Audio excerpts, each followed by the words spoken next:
morning. Good morning to you all, wherever you are. Thank you for joining me today. Welcome to Toronto TV. I'm your host, Ambassador Dr. Onyoha Osimiri.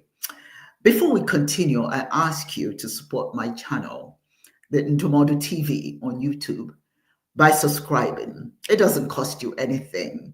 As a matter of fact, it just shows that you support programming and you appreciate the content of the show. I've been gone for a little while for many good reasons. You know, it's always good if you're gone for reason.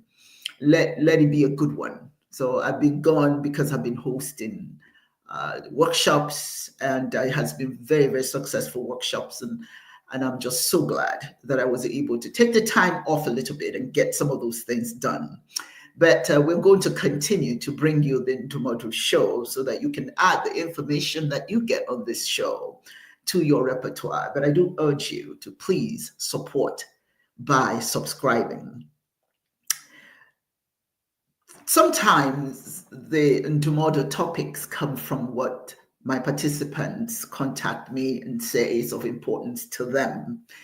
And today we have a very important topic, which is healthcare under fire, frustration and the fight for change, which is the main topic we're going to talk about today. But there's something else that I want to start the program with, and that is something that a participant shared with me and that she wants me to discuss today. She feels that it's something that other people should hear about, not just between she and I. So I just want to talk about certain individuals that have really hurt her tremendously, and she's at a loss to what to do. She had a happy life before they came into her life, or before this particular person came into her life, and has really upended it. She had a happy life, and now she's unhappy. She feels that she's been left broken. She's at a loss of what to do. She feels betrayed, and now I imagine that she's not the only one that has such sense of loss, if you will. Many of us go through quite a bit of things, and she is trying to share hers. She wants to share the betrayal that she feels, and but I want to say this. You take it for what it's worth. When individuals come into your life, they're just there. It's not something you haven't heard before. They're not there to be there forever. You know, even death takes people away. So people come into your life for just a short while. You never assume that it's going to be permanent, because it never is. So your thing, what you must do is enjoy the moment, enjoy the time that you get to spend with them, have fun with them. And if they choose to leave, don't let that break you. There's none of us that can say that we've had something that has been taken from us, or people who have left us, and for some reason, we're still here. That means that all of us have the opportunity to overcome loss. You know, we can continue to move forward. Instead, what we do is take aspects of the experience that we got from this individual or these individuals or circumstances or whatever and add it to our repertoire.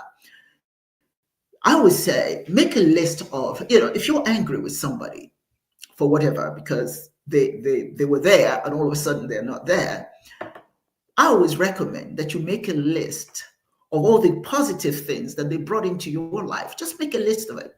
To the left, the positive. To the right, to the negative. I beg your pardon, the negative. You may find, quite frankly, that 9 out of 10 times, the list of all the positives is greater than the list of all the negatives. But if you focus on the negative, you miss the experience of the positive. You must spend the time celebrating those things that are good. Me too. I've had people who come into my life and I got so comfortable with them, and I think, oh my goodness, this is my friend or whatever. And all of a sudden, they're gone. We do outgrow each other. It's important to relive those glorious moments. They don't focus on your loss. Don't focus on the negatives they brought into your life, because alongside the negative, you have the positives. And you must look at those positives as well, or even more so than the negatives. You build upon the positives and use it. As a matter of fact, you can use it as a gauge for what to expect in friendship or relationship or anything, and what not to expect, because nothing is ever permanent. If you find there's more negative, though, things that they brought into your life, then you've got to let them go. Don't let people stay that you know are hurting you, and you allow them to stay. And then, all of a sudden, when they leave, you get upset. But you allow them to stay longer than they needed to stay. That's when you find, there are more negatives than positives. But if there are positives, learn from them, enjoy them. You don't have to file everything in your memory cabinet where you can go back and relive and get mad again. When you go back into your file of negatives, you become more and more frustrated. You read and reread, and you wonder why you're feeling badly. It's because you're focusing on those things that don't matter. What matters is the positive things that come into your life, or people who come into your life and they leave something. They always leave something. You have people who get mad at their boyfriends or girlfriends or wives or whomsoever because of some of the negative things. But when that person passes away, that's when you start remembering all the good things, all the good times. But when they're alive, you don't appreciate those things. So while you're alive, while you're with that person, celebrate the positive things. Kind of let go of the negative things, because ultimately when that person leaves, there you're going to start reliving all those negative things, so don't pay attention to them. Pay attention to the positives. Now, I don't think it's an easy thing to do, but you can do it. Line up your positive experiences and celebrate them. As I said earlier, people come into your life just to do so much. Nobody lives with you forever. At some point, people you love, they'll leave you. And if you want to focus on all the negative things, then you will be forever unhappy. It's like I say, take those good things and make a mental patchwork blanket.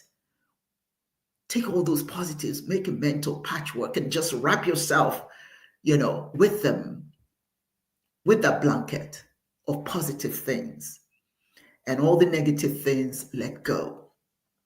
The people that you are angry with, quite as likely, could feel the same way about you. Now, you want to pause and think about the times that you had a friend that all of a sudden you didn't want to be around them either. They may feel that way about you. You don't want them to start remembering just the negative aspects of your relationship. You want them to remember the positive things.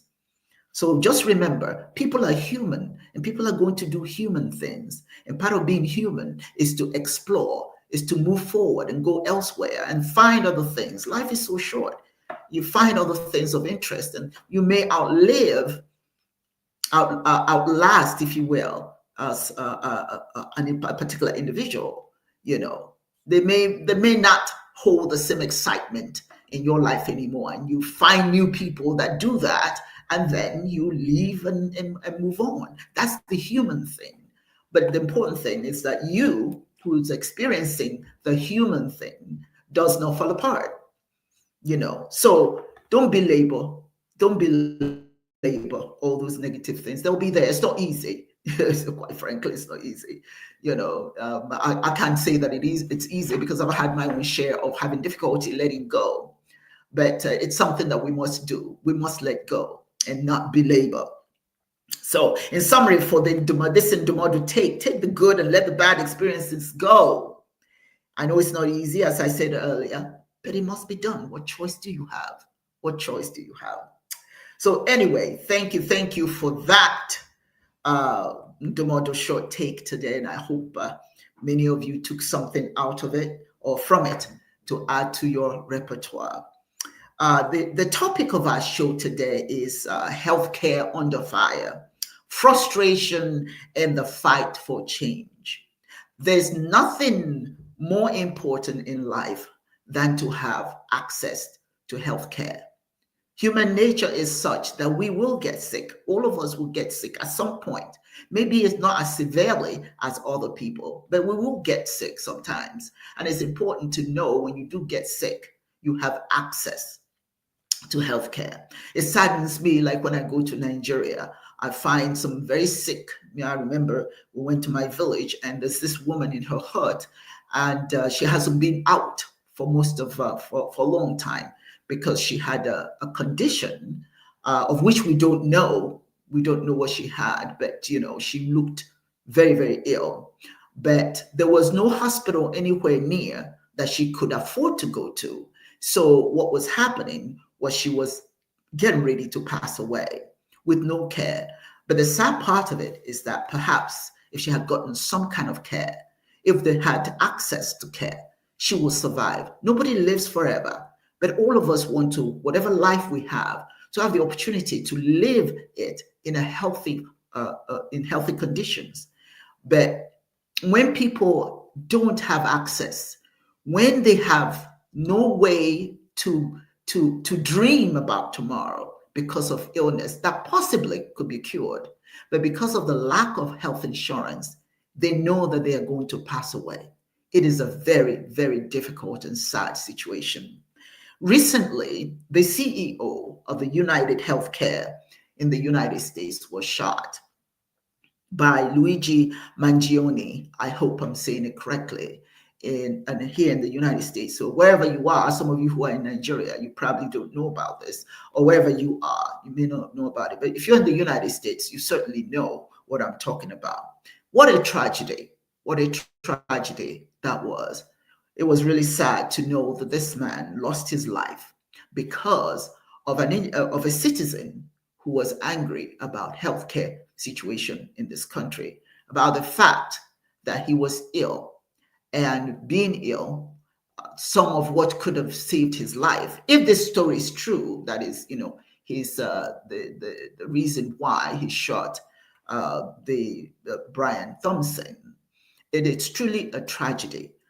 I don't condone, please, in any way, violence as a means of solving any problems, but it is a matter that needs discussion because it doesn't go away just because we want it to go away. It doesn't go away because the CEOs find a way to stay safe. Safety is of importance to everyone. That includes the CEOs, that includes the human beings who are impacted by policies that begrudge them healthcare. When you think about it, any organization that deprives people of healthcare opportunities, when many, many people die because of policies that don't support life, then what you have is it's a different kind of murder. It's a different kind of murder. So that is why it's so important. We condemn any form of violence, but at the same time, we cannot ignore the reason why this happened. Do I know personally why it happened? Personally, I can tell you that at one point when I was living in Michigan, I didn't have health insurance. Well, I did. I had Blue Cross Blue Shield, and it was a very, very expensive healthcare insurance for my family, almost $900 and something every month we were paying as a family. But the sad part of it is that we tried as much as possible not to get sick because there's a deduction that you have to pay first before you can get healthcare. At least much of the healthcare you may need may not be fully covered if you have not paid the deductible. So you find you are investing money for health insurance, but when you need it, you might not get it. So I think there's a message here that all of us should learn from. First of all, you don't kill somebody because you disagree with them, because Luigi has been arrested. Okay? And that's what happens when you take such drastic actions. That's what happens. It is never, never the way to solve any problem by killing anyone. You don't do that. But at the same time, we can't ignore that there is a lot of pessimism amongst the people about their health care. You can have all the money in the world. If you're not healthy, you cannot be happy. You're sick, you can't enjoy life. So healthcare is of importance. So I just have a message today for those who may be inclined to feel bad about their healthcare and maybe considering what actions to take. Don't go the way of killing everyone. But then there's a message to leadership as well. The act of violence against the CEO can be seen as a desperate outcry from an individual who feels unheard, an individual who feels powerless in the face of systemic issues. It suggests that we must talk about it. Some people believe that their grievances are so significant that they resort to extreme actions to draw attention to their plight. This incident that happened with the killing of the CEO underscores the need for leaders to engage more deeply and figure out what concerns the customers. Because these customers are paying. I understand there's a lady who invested $25,000 thus far in paying into her health insurance. But she found that the health insurance, when it was time for her to get care, they would not even pay $5,000 of that. You've invested $25,000 in monthly fees to have that health insurance. And then when you need it, then you find that you don't have a support. People have watched family members die, and yet they have been paying into a healthcare system. I sometimes, and I know many of you, sometimes I just don't even want to go and see a doctor because I would have to pay deductibles, and the deductible is high. And even when you go to these doctors, you still have extra fees. You're paying insurance, but the doctors are charging extra fees. You don't know which one is which. So it's really very important that the leaders pay attention to the concerns of the customers, particularly as in regards to accessibility and affordability of in healthcare. This is so important. It's a human, decent human thing to do. If you love humanity, many of us talk that we are, many of us are so religious, and we want to, talk about what the Lord would do and all that sort of thing. But you have to ask yourself, what exactly would the Lord do if you believe in the Lord? If you believe in Jesus Christ, as many people profess to believe in, what did he believe in? What did Jesus Christ say? If you help the poor, I'm not saying it, but exactly as it was said. But if you do good by the poor, you're serving me. This is how we serve from a spiritual standpoint. If you believe in a particular doctrine, and that's kindness, care for the downtrodden, for the stranger, you don't do things that hurt them. You do things that build them up. This is how you show you don't talk about your religion, you show your religion. This healthcare thing is to me, it's a very spiritual thing. It's a way to care for those who need care. You can't talk about people. You can't talk about loving and caring about people when you're not willing to do whatever it takes to keep them alive. People are frustrated right now with insurance. People are so frustrated. There are so many of us that face significant frustration because it doesn't cover necessary treatments. It doesn't cover necessary treatments. A lot of people say they don't like Obama, but it's the affordable health care. And that affordable healthcare has a lot. It's not just about the marketplace, Obamacare marketplace. It also impacts all the insurance that you may have. It impacts your ability as a 26-year-old to stay or at least a young person to stay on your parents' insurance until you turn 26 and you're able to be on your feet, stand on your own 2 feet. It also makes sure that if you have conditions, pre-existing conditions, you're not going to be turned away.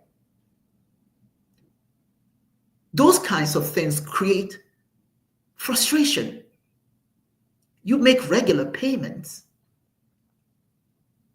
but it doesn't mean anything, because when you actually need help, you may not get it. Those are some frustrating things that we must be cognizant of.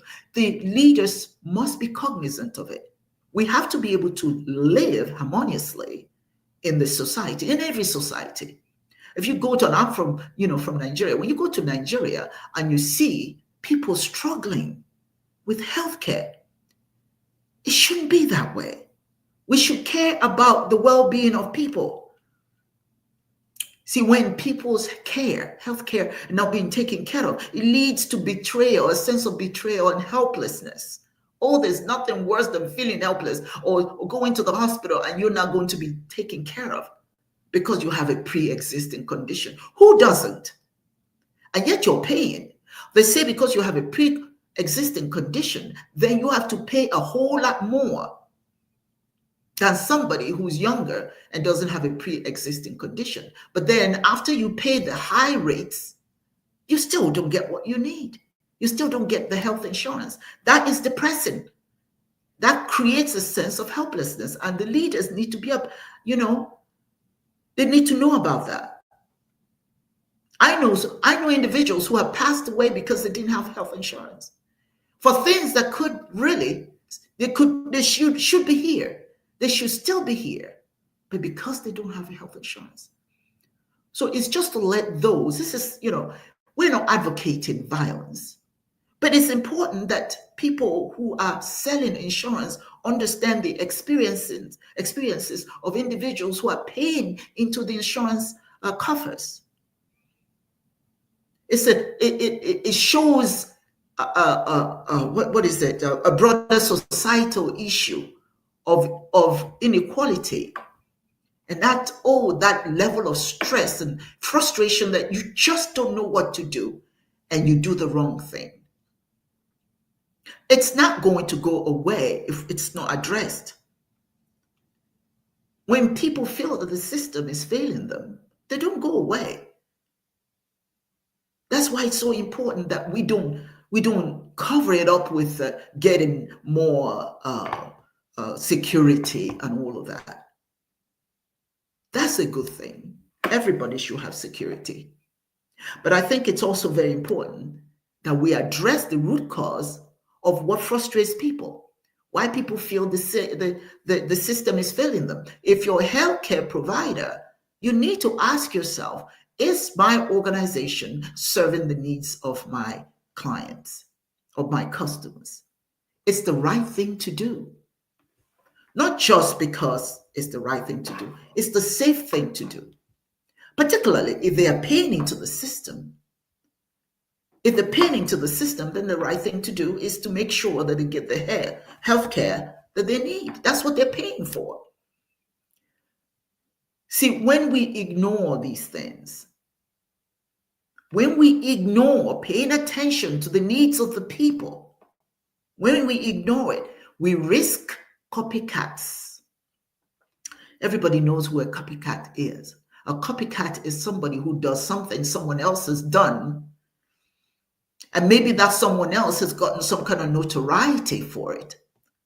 And this individual either feels he or she can get notoriety as well, or feels this is the way to get the attention necessary for whatever their plights are. It's so difficult to know how to predict how people can act when another act influences them. See, this was a high-profile act that Luigi engaged in. And that's the danger of it. It's inspiring to copycats. It's inspiring, but we must stop that. Doing what Luigi did is not the answer. And ignoring it is not the answer as well. Because the people who have insurance, who market insurance, all those people who die because they didn't get care, that's another form of murder. If you can do something, but you choose not to. It's imperative that we look at it from all aspects, all angles, not just from one side. Oh, I want to protect myself. You must protect yourself because you deserve to be safe. Everybody deserves to be safe. Those who need the healthcare and those who provide the healthcare, everybody needs to be safe. But we don't need to take the route of antagonism, of hatred, of anger, of violence. That's not going to solve it. Or hiding or trying to protect yourself from the violence, it's not going to make the violence go away. The best way is to have a communication. Let the people who are paying into these insurance system, let them know that you're here for them, that you hear them, that they matter. You don't want to ever ignore people's concerns. I abhor, if I may use that expression, any level of violence against any human being. It's wrong, no matter how you feel, how angry you are. But the fear is the fact that ignoring something very important, what it does with such high profile incidents rather, it just inspires copycats. This raises questions about mental health support and the societal factors that contribute to such actions. We cannot even look at this country. How many shootings? How many killings? What is it that's making people so angry that they have to resort to all this constant violence? Because you can't ignore it. You can't wish it away. You must address it heads on. If you have two children who are fighting over the same toy, you don't take sides. You try to reason with them, come to a compromise so that each one feels heard and important. That's why it's so important that we address the frustration, underlying frustration, through dialogue, not through violence. But you can't ignore the violence. You can't talk it away because there's somebody else out there who's watching this that's probably in a bad situation themselves, may harbor anger and frustration. That they say, oh, okay, so this got the attention of the CEOs. So now I go out here and do that. No. That is not the kind of attention you want to get. But at the same time, the CEOs need to take the time and have dialogue to prevent violence, to prevent copycats from thinking this is the way to go. The danger lies not just in potential violence, ladies and gentlemen, but also in the erosion of trust in leadership and in institutions. If the people feel they're not heard, nobody cares about them, nobody cares if they live or die, it erodes all levels of trust that people have in institutions and the leaders of these institutions. You are a leader of an organization because you set the tone, you set the policies, you set the direction that the organization is supposed to go. So you must ensure that your organization takes the time to ensure that the customers that you serve are heard. Let them know that you care about them.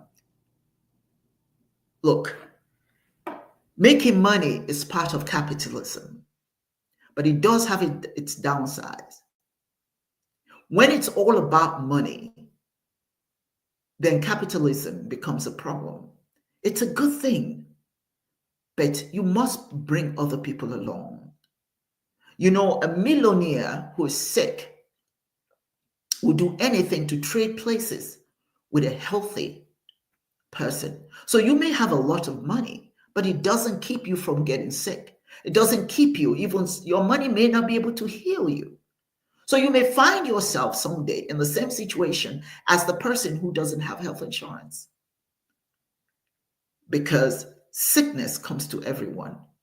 You may be able to stall yours, and while the person who doesn't have the money to have health insurance may lose their lives quicker or get sicker quicker than you do. But the bottom line, however, is that sickness meets all of us at some point. So in our hearts, we need to be able to say, okay, today is not me. Today, it's not me. But let me do all that I can within my organization as a leader to ensure that my customers are served. It's the right thing to do. If people feel that their voices are not being heard, it can lead to broader mistrust in the system designed to serve and protect them. If you don't show you care, there's nothing worse than apathy. There's nothing worse than people beginning to think it doesn't even matter what I do. When people begin to think, what's the point of doing good? When people start seeing life along those lines, then you've got a problem. It doesn't matter where you are. We are in this whole thing together, and we need to make sure, to the best of our ability, the leaders need to make sure that everybody's brought along. Everybody is brought along. It doesn't hurt you. If you're a millionaire or a billionaire, you've got enough. You know, I've never seen a rich person who's buried with their money. So no matter how much you amass, no matter how much you are, the day you leave this earth, you'll probably be in that one suit or one dress that your family put you in. But your money is in investments, in the bank somewhere. It's not going to go with you. But your good deeds, your reputation supersedes the money that you have. You can have a lot of money and people don't like you. So what's the point of that money? And you know what? Money can only buy you so much. How many cars can you own? How many homes can you own? There are people with money buying houses everywhere. They don't even visit the houses they're buying because it's just an investment. It's a way to unload some of that money. But they don't even visit, or maybe they've lived in the home they bought for 1 week, if that much, for some of them. You can only own so much. And then when you leave this earth, it doesn't go with you. It stays right here for someone else to enjoy. But your reputation, your good deeds will go with you. Everybody will remember how you made them feel. Everybody remembers what you did for them. That is your legacy. That's the legacy you want. And so I challenge every leader in the insurance industry, do the right thing.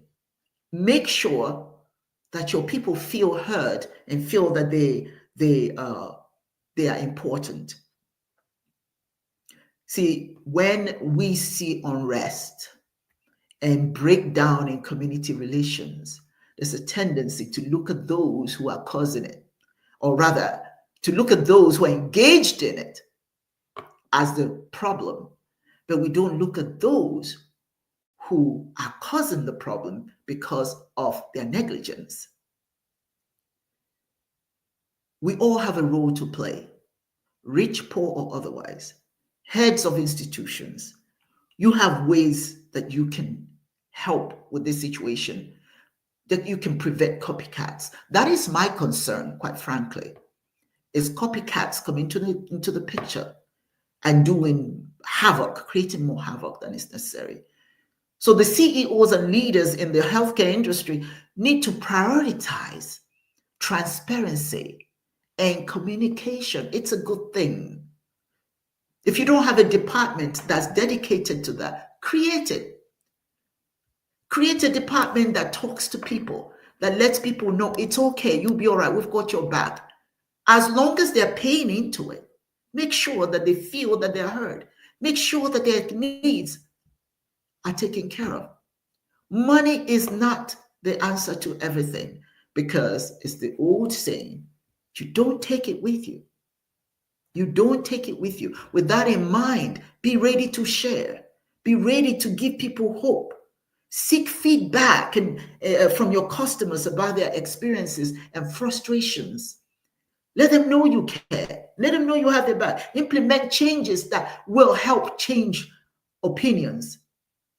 Improve the coverage that your organization is giving to people, that people are paying into. Simplify the claims processes and ensure that your patients, that your customers receive the care that they need without undue financial burden.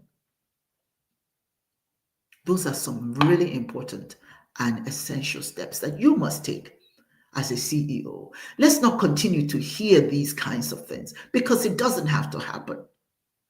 It doesn't have to happen.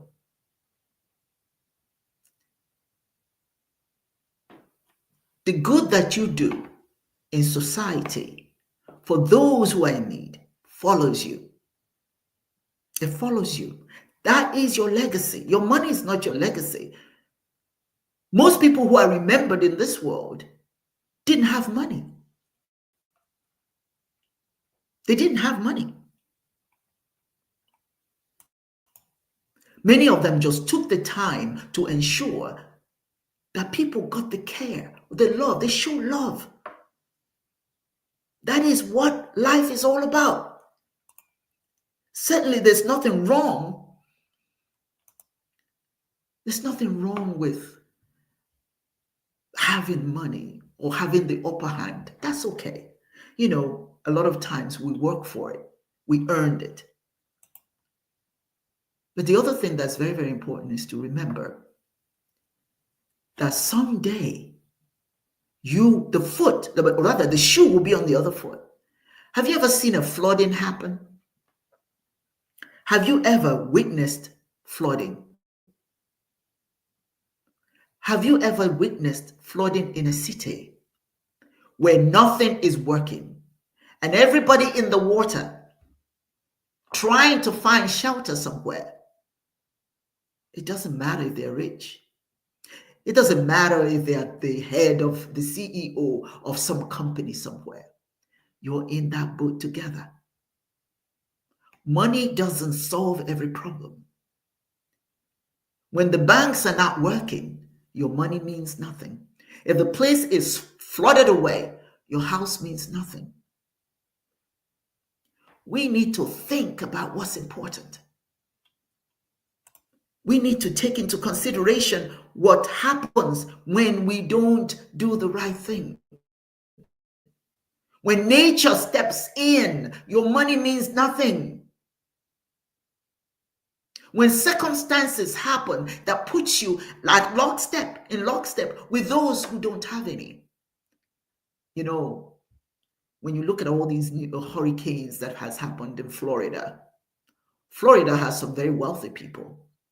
Or in California, where you have the fires, the raging fires, some of them in the plush neighborhoods and stuff. But the fire doesn't say, oh, this is a rich person's house, let me not burn it. It takes it down. The flood doesn't say, oh, this is a rich person, let me bypass their house. It brings it down. Oh, it's a rich person in this in this flood.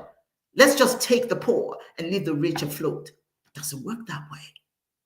Sooner or later in this life, we find ourselves swimming together. And then here's the thing. If your reputation is such that people know this person has always had my back, they will do anything to save your life. They will jump in that river to save you.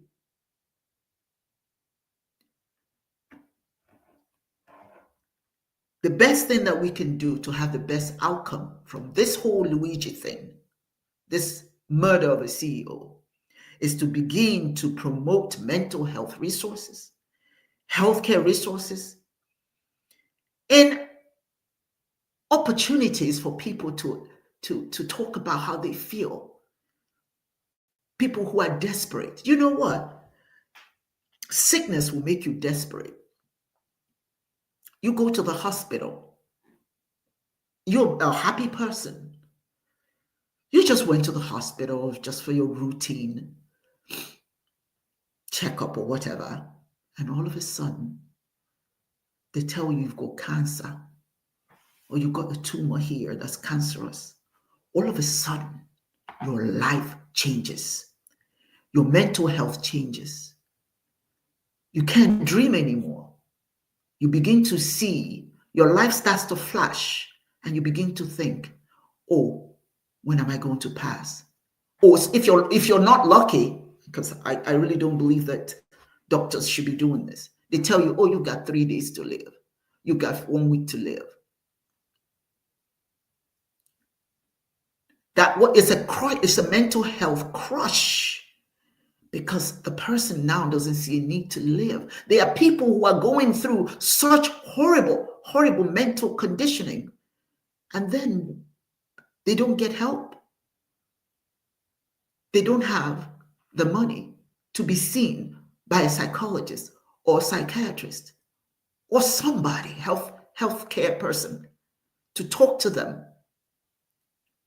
Those are the people who now begin to feel no remorse doing whatever they think they need to do. The healthcare industry is so vital to the survival of human beings everywhere. You see, it's so important. Like if you look at my country, Nigeria, where I'm from, many of them leave the country. The rich leave the country and go elsewhere to get healthcare, because healthcare is important. But you would think that would be a reason to build up the healthcare system. We don't. Because life seems to belong to just the wealthy, but it's not true. That's not the way it's supposed to do. It's supposed to be.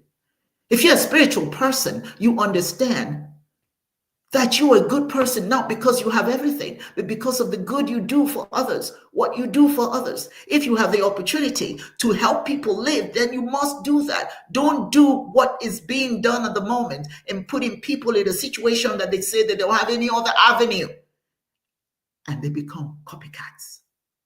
We have got to get rid of that. Let us not create more copycats.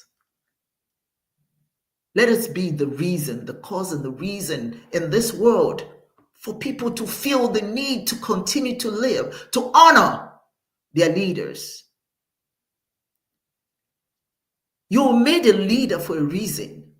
People look up to you. People build their hopes. They hang their hopes on you. There's an African proverb that says, wherever a short man finds a hook, that's where he puts his bag. You are the hook that the unfortunate people look to hang their bags. But you don't want to keep lifting the hook so that they can't reach to hang their bags.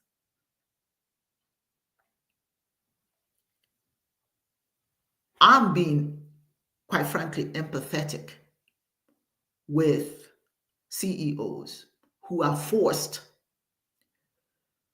to have to make money for the organization. I get that. There's a pressure on them to make money, but making money with people's health, we need to rethink that.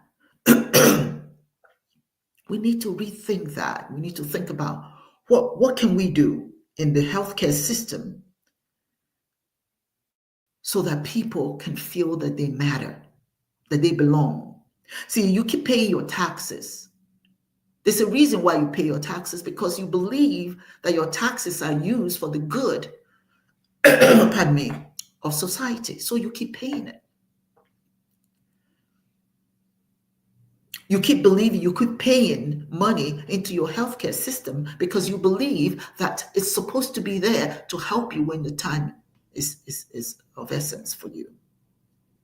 But the worst thing that can happen to anyone is to be at that moment, at that very moment they need so much help, and they're rejected. That's when they snap and they do ugly things. We need to have open dialogue with our customers so that we can contribute greater understanding about your own policies. Some people don't even understand the buy into your insurance company, and they don't even understand all that you do and all that you don't do. When a person is desperate for care, sometimes they don't even read. Have you ever found yourself that you go to emergency room and they give you this paper, sign this and sign that? You are in such pain, you're not paying attention. You're not going to read all of that. You just read the part that says, give permission to care for me. But you don't know what's behind all of that. Because when a person is in need, they don't always have time. I have a pain in my neck. I had to go and get physical therapy. And while I was at the physical therapy, there was a woman who was sitting by herself to my right as we were waiting to be called in. And she was moaning. She was moaning. And she was telling them, please, please, please, I need help. I need help. Nobody came because she's not the only one there that came to get some help. But she was in pain. But when she was quietly asking for for help, please, please help me, somebody help me. The nurses were busy. I get that. People were busy. There were other people who were ill. But not until she let out that blood-curdling scream and stomping, that's when everybody took to their feet and raced to her. What's the matter, ma'am? They only heard her when she cut up. I mean, she cut up bad. I was shocked. I was sitting next to her and, I kind of moved to the next. She was screaming. But when she did it quietly, nobody came to her aid. They ignored her until she had to do something for attention. Let us not ever get to the point that those people we serve have to scream and cut up for us to pay attention to them. Let's not let that happen. Let's not ever get there. I want to read some of the comments that we have here. This is from UD on your healthcare is a human rights issue and not a privilege. Bad health means bad economy in the bigger picture. Poor health, low birth rate contribute to negative or minimal economic growth and stagnation. The bigger picture, people, the bigger picture. Excellent point. Look at the bigger picture. The economy needs healthy people. If a lot of people are unhealthy, it does impact. Down the line, it's going to impact the economy of the organization, of the society. It causes low birth rate. There's so many things that happens when people are sick. If you're living in the moment and all you're thinking is about how much money I'm going to get from this person or that person, you're not thinking about the impact, the future impact when you have a lot of sick people that, quite frankly, to be saved. And when people die, you've got people who are maybe trained people who have gone through many years and became experts, and they die because healthcare was not available to them. Don't assume because somebody went to school or has achieved certain milestones that they necessarily have access to healthcare. There was a point that money didn't mean anything. Pre-existing condition. Even if you've had given birth through C-section, that's pre-existing condition. You may not even get healthcare. High blood pressure, kidney disease, diabetes, all sorts of things may exclude you from getting healthcare. It's almost like, well, go ahead on and die. But human beings have feelings. They have thoughts. They need to be heard. And we need to care. The world needs to care. CEOs need to care. We want your lives preserved, sir, madam. We want you to live. But we also want to see our fellow human beings survive. So it's important that you play a role in our survival. And Yudi also said, Affordable healthcare is great for the economy. Healthy, happy citizens are productive. That's right. People are only productive because they're happy about their condition in the world. And it's important that we take that into consideration. People are happy when they're healthy. Unhealthy people stay home.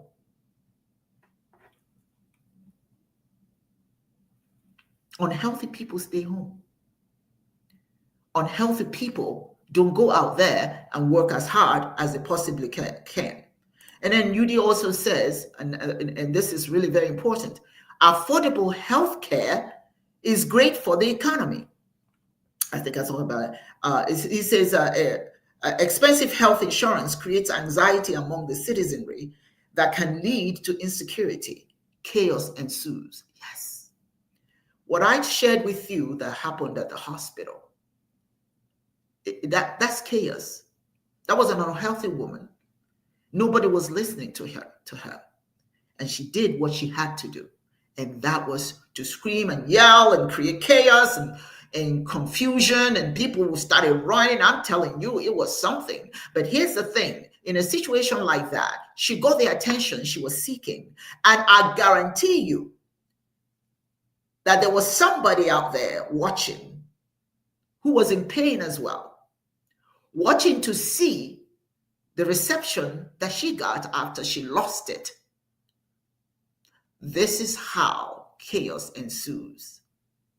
This is how order is ruined when you ignore. There's a tendency to ignore people before they get wild, if I may use that expression. There's a tendency to ignore people before they decide, you know what, I don't want to be ignored anymore. I don't want to be ignored anymore. It is my right to be seen. It is my right to be seen. It is our right to be seen. Everybody has the right to be seen and to be heard. And I urge people, please, don't resort to violence.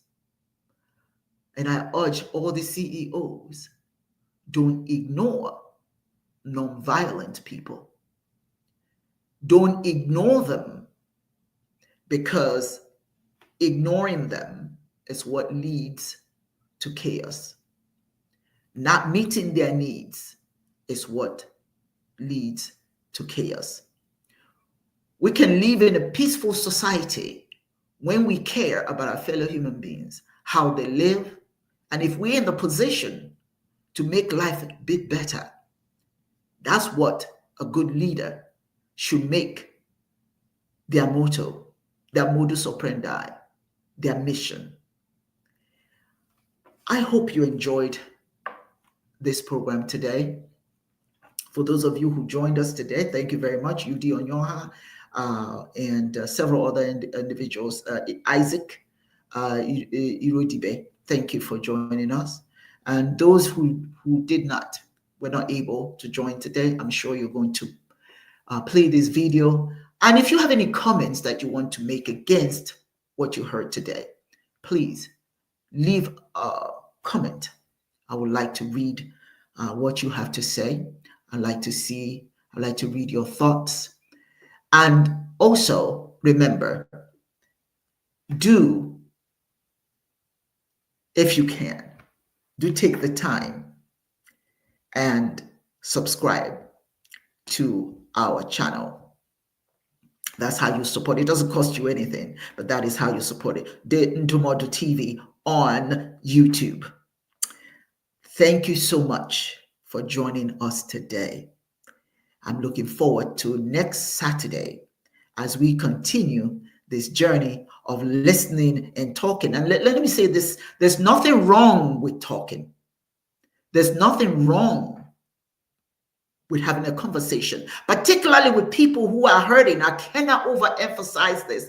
The only way you are going to stop copycats is make sure that people are heard. Make sure that people are heard. I want to end this program today by reminding you that Ndumodu TV, we welcome individuals who are interested in being featured. Maybe you have something important you want to share, something you want to market, anything that is of you think is newsworthy. We are more than happy to feature you or Tomorrow TV. And also know that if you can actually have your own show on our channel, and if you're interested in that, drop us a note and let us know that you want to be a part of the Ntomodo family, the Ntomodo experience. On that note, I look forward to seeing you next Saturday on Ntomodo. Take care, be kind to your neighbors, and do the right thing. Do the right thing to ensure that everybody on this earth, your neighbors, everybody you know, is enjoying life to the fullest. And if you're a CEO, that's your responsibility. Make it happen. And so it is. Thank you, ladies and gentlemen. I look forward to seeing you again next Saturday on Ntomodo TV. Good day.